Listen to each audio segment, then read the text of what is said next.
Allez, on poursuit notre série sur les points culminants de Champagne-Ardenne. Un épisode par département. Et après les Ardennes hier, la Marne ce soir.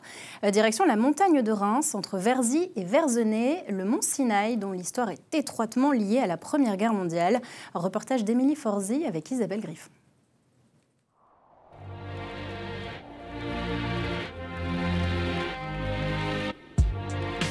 Bienvenue en forêt de Verzy. Nous sommes ici près des hêtres tortillards, aussi appelés faux de Verzy, car nous sommes à une centaine de mètres du mont Sinaï, cité dans tous les livres d'histoire pour être le point culminant de la montagne de Reims.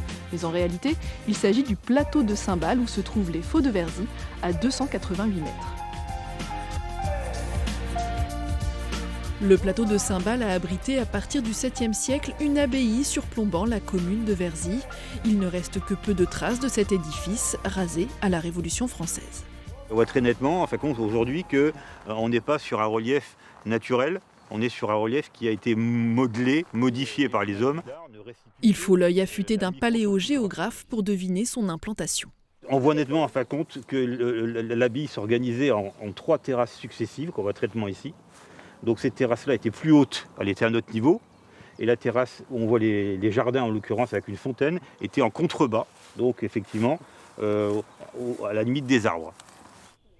À la fin du 19e siècle, une petite chapelle est rebâtie en souvenir de Saint-Bal de Verzy.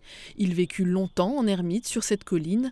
De nombreux miracles lui sont attribués, notamment le jaillissement de cette source.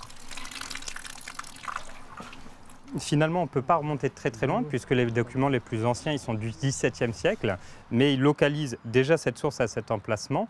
Mais par contre, d'après la légende, cette source aurait été utilisée depuis la création de l'abbaye, donc peut-être au IXe siècle, au moment où elle remonte sur les versants et où on installe l'abbaye ici.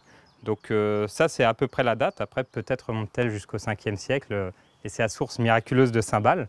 Mais en tout cas, c'est la légende. Et qui était aménagée de bassins en béton avant la Première Guerre mondiale, la source a permis à de nombreux militaires de s'abreuver. À quelques centaines de mètres de là, le mont Sinaï servait d'observatoire aux troupes du général Gouraud. Mais c'était surtout un site d'artillerie lourde. Pourquoi lourde? Parce qu'on est tellement loin du front qu'on ne peut pas utiliser l'artillerie de campagne.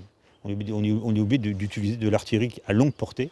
Et c'est pour ça qu'on va retrouver des plateformes de tir, comme ici, d'artillerie de marine, d'artillerie lourde sur voie ferrée en montagne de Reims et particulièrement sur le plateau de Saint-Bal, on a environ autour de 25 à 27 plateformes d'artillerie qu'on a retrouvées.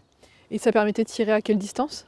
Ça permettait de tirer à 20 km de distance et notamment sur les forts serrés de rivière tenus par les Allemands comme le fort de Nogent ou le fort de Brimont. 4e ligne de défense, la forêt domaniale de Verzy regorge encore des cicatrices du passé. Tranchées, bunkers, le paysage est toujours marqué par la guerre, même quand la nature y a repris ses droits.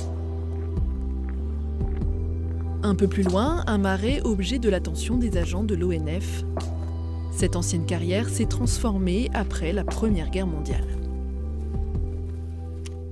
En 1920, en fait, il y a eu un désobuage, c'est-à-dire qu'ils se sont servis de ces trous pour réunir tous les obus qu'on trouvait du front de la guerre et du cantonnement militaire sur la forêt domaniale. Et ils ont créé, donc ils ont comblé les trous et tout fait exploser, ce qui donne certaines formes rondes. C'est certainement dû à des explosions. 34 mares de 2 à 4 mètres de profondeur réparties sur 1 hectare. En un siècle, un écosystème favorable au développement d'espèces rares s'est créé ici. Et là, en fait, on va avoir des présences de végétaux rares, dont la Drosera à feuilles rondes, qui c'est le seul site de la région reconnu. C'est un écosystème pour plein de batraciens, si vous voulez.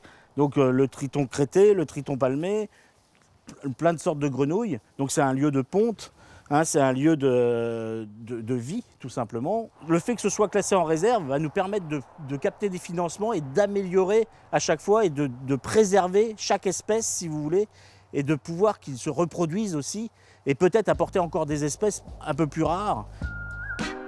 La réserve des mares de Verzy regorge d'une biodiversité exceptionnelle, mais fragile. Même si la main de l'homme a favorisé cette richesse, il faut aussi savoir s'en éloigner.